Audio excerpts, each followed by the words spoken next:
Acids and basis. सुनिएगा मेरी बात को, I am talking about the concepts of acids and basis. हम लोग बचपन से पढ़ते आ रहे हैं, आई थिंक 8th, 9th और 10th में हमने एसिड, बेसिस एंड सॉल्ट्स करके चैप्टर्स पढ़े थे। उसमें हम लोग को ये बताया जाता है कि एसिड, दुनिया का कोई भी एसिड हो, सारिन टेस्ट होता है, खट्टा होता है, and whenever it is dissolved in water it gives you H positive ions।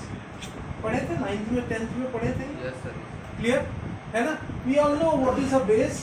When it is dissolved in water it gives OH or any aqueous solution it gives OH negative ions। ठीक है, okay, point to be noted।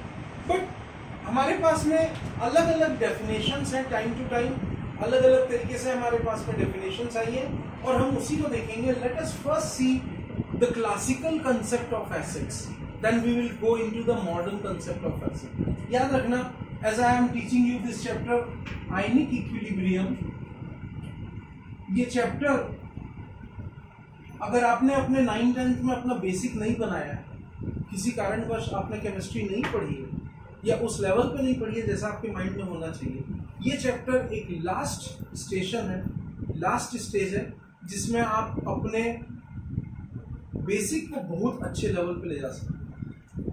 और equilibrium अगर आपका strong है तो 12th में आपको कुछ चैप्टर्स जैसे सॉल्यूशन वगैरह हो गया, उसमें दिक्कतें नहीं आएंगी। तो इसीलिए इस चैप्टर को बहुत ध्यान से समझिए, बहुत इंटरेस्टिंग चैप्टर है। और इसके बाद के सारे जितने वॉल्यूम 2 जितना भी है, hydrocarbon redox reaction, S block, P block, organic chemistry, the real nomenclature, they are all very very easy. Clear? I remember जब starting में just when we had started, we had done organic chemistry only, nomenclature, and it was like dancing, huh? Wasn't it so easy? So you have to be very patient, specific। I know यहाँ पे कुछ लोगों का concentration नहीं बनता है, कुछ लोग seriously पढ़ने नहीं आते, लेकिन उनको मेरी तरफ से कोई दिक्कत नहीं है, क्योंकि उनको आगे करियर में कुछ करना है साइंस के फील्ड में।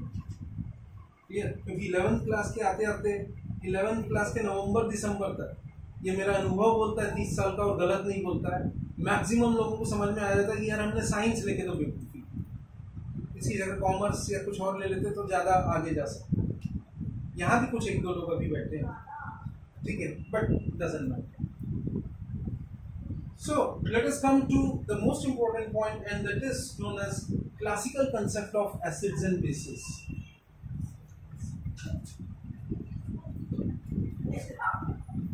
We will now talk about the classical concept of acids and bases, जो मैंने अभी आपको थोड़ी देर पहले बताया कि what is an acid?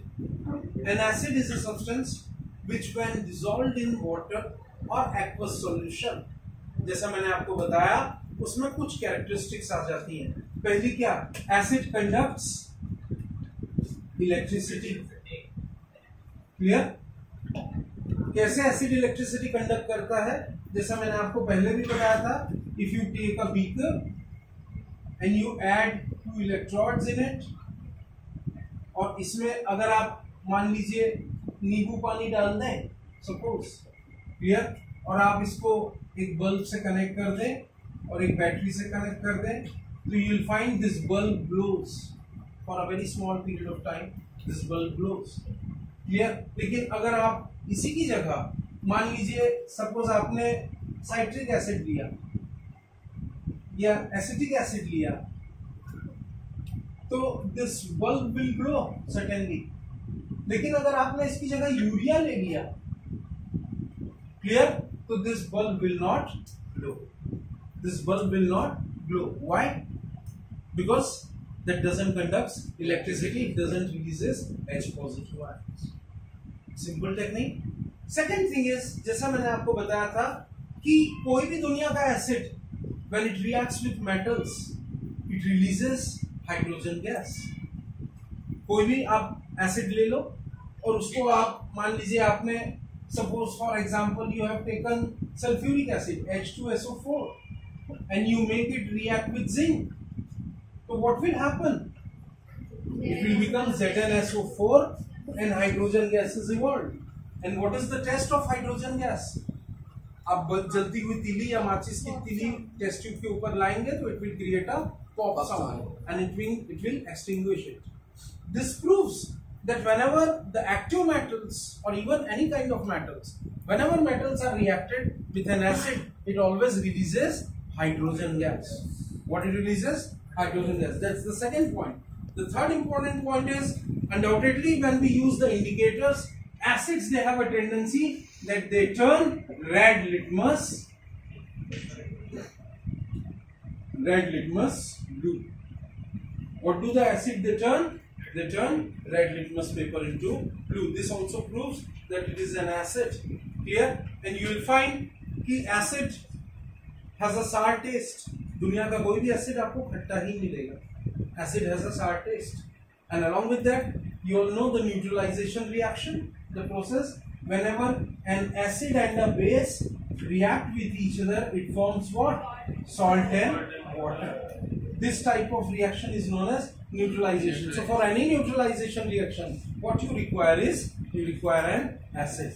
So whenever an acid and a base react with each other, it forms salt and water.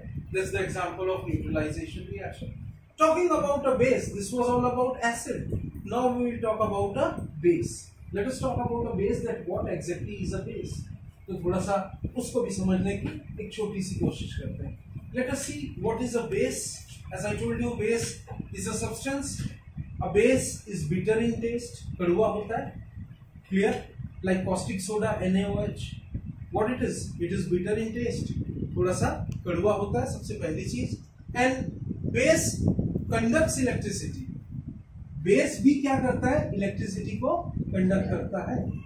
If you repeat the same experiment, whether you take NaOH or whether you take NH4OH, ammonium hydroxide or sodium hydroxide, we have three strong bases. What are they? Sodium hydroxide and ammonium hydroxide is a weak base. Clear? For example, जब sodium hydroxide दे दिया, तो it will give you Na positive plus OH negative. So base, it also conducts electricity. A base, it conducts electricity. That's the first point. That a base conducts electricity. Clear? In the same way, जैसे मैंने आपको बताया था कि acid blue litmus को किस में convert करता है? Red. But a base turns blue litmus red litmus blue. Along with, if you will find, clear, a base has a bitter taste. एक बेस की सबसे बड़ी खासियत क्या होती है? बेस की सबसे बड़ी खासियत क्या होती है? अगर आप बेस को टच करोगे तो वो आपको हमेशा स्लिपरी, सोपी टच मिलेगा. क्लियर? और NaOH को तो आप हाथ में ना टच करें, क्योंकि वो आपके हाथ की स्किन निकाल सकता है. It is vigorously reactive. These all, as I told you, this was all about the classical concept of acid and base. Now we will talk about what you rightly call as Arrhenius concept of acids and bases. A very important point I am going to discuss with you. Please keep this in mind. Heading दे दीजिए, Arrhenius concept of acids and bases.